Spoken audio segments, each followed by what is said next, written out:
Okay, we are revisiting the mask assignment. Now here is a mask that my son brought in. Some of you might recognize that character. This is made in a slightly different way. We have a pot from a plant, upside down and cut, and then foam features with duct tape over top to hold the shape. And then this is like a clay. This is tin foil, and this is felt that you can get from a hobby store like Joann's or Hobby Lobby or even Walmart sometimes. And then he's got little wires here, okay? And this one actually has a functioning jaw so that when you wear it, you know, the jaw can be made to move with your mouth. So I'm just going to remind you of some of the ones that we've seen here. And we're going to walk around, and once you get your idea, okay, then we go back to the very basic stages. So this is the beginning of a frontal mask. However, we see some issues. It has creases in the cardboard, and it's made this way so that we can't curve it very well. So this person will have to start over. You have to find grain of the cardboard, the corrugation. These lines here need to go up and down the mask. So let me show you a couple of things here. So this is a piece of cardboard. This could work as an ear or a fin. Okay, notice that the corrugations or the ridges, you can see them here. They go up and down. Now what that lets us do is that lets us curl it. Okay, so we can curl it and make it a nicer shape than just a flat, say, a ear or a beak. But you can see I've already cut this with the X-Acto knife. If you take a little bit of extra time and you curve it like this, and you take those together, now we've got even more of a three-dimensional look to the ear or the beak. See how it slopes down, kind of curves over, where you can make it so much that it kind of goes in like this and trim off these little extra things. So those are things that you're going to try to experiment with. Got a couple cardboard strips. If you cut the corrugation across the strips, you can make them curve really nicely, okay? So your goal is to get a frontal mask cut out 2 size, get your eye holes in the right place, and then we would paper mache it. Let me show you what we would do. We would paper mache it. When we got it all paper mache'd, we have these large tubes, and it would be soft, and we're gonna press it against that tube so it gets curved, and we're gonna tie it to that tube so it dries overnight, and then it will hold that shape. So that's how we start a frontal mask. So the frontal mask, the only thing you need is to get your pattern on cardboard, get it cut out, and then we start paper macheing. Now we got a full head mask. Here's one. I'm gonna do a turkey. And so this bottom part is just a stand, just for me to work on, okay? So there's the beak, okay? You got a stand. If I'm paper macheing, it'll be nicer for that to be on the stand where it won't be so apt to roll off the table. So you see I took a playground ball, and you can't see it in there, but I deflated it, and then I put ropes around it, around the top right here, around the side, and then I inflated it back up, and it gave me kind of a nice, you see how it's dented in on both of these where I put the rope. And we do have some people doing like a pumpkin that way too. And then you see this beak is, I cut that V out and I pushed it together and taped it, and it gives it kind of a 3D, or more of a 3D shape, okay? Here is, this one's gonna be Plankton from SpongeBob SquarePants.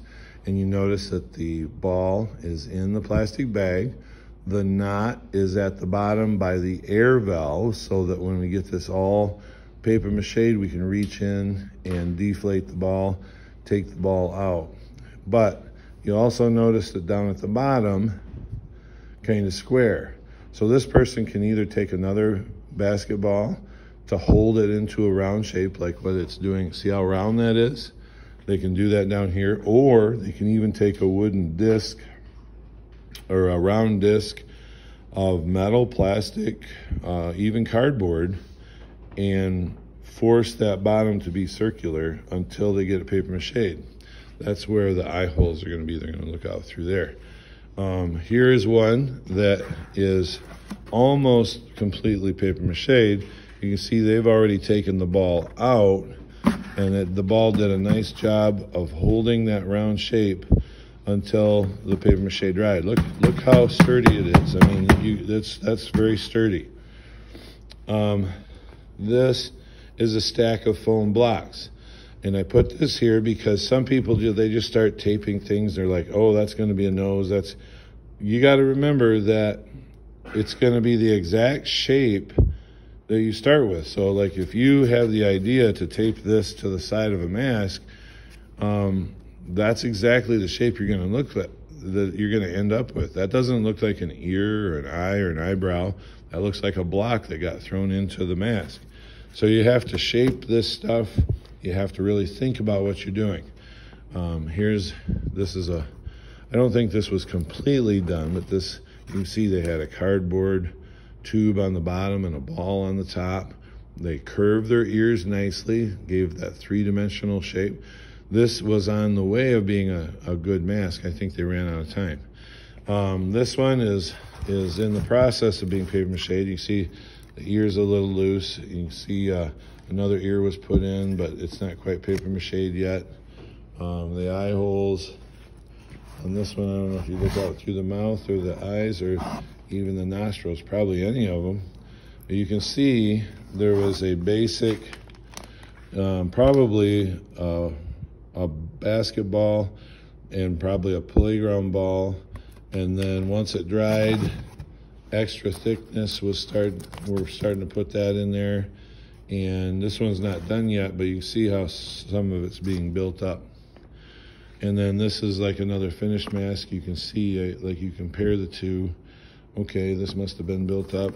This was, I believe this was 2 basketballs in there and a cardboard top just to make it a little bit flatter up there. The bucket here, you know, you might bring in a bucket. It might be handy to be able to put your mask up on something like that, be able to paper mache it without it. You know, sometimes if it's something round like a bucket or like the cardboard ring, you can readjust it. Also, sometimes up at the top here, we've got some of these blue pipes, and we can run strings down from them, and we can actually suspend the mask like this so that it's not touching anything, and we can do 360 degrees work around it with paper mache, and not have to worry about what the paper mache is touching while it dries. All right, so I'm gonna go around to the other side of the table here. Here's another, this is a stitch.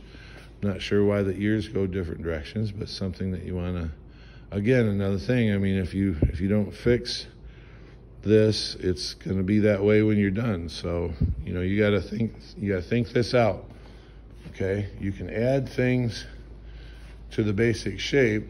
Like I'm gonna add eyes right up here to the turkey and make this, add the comb coming over the nose and everything.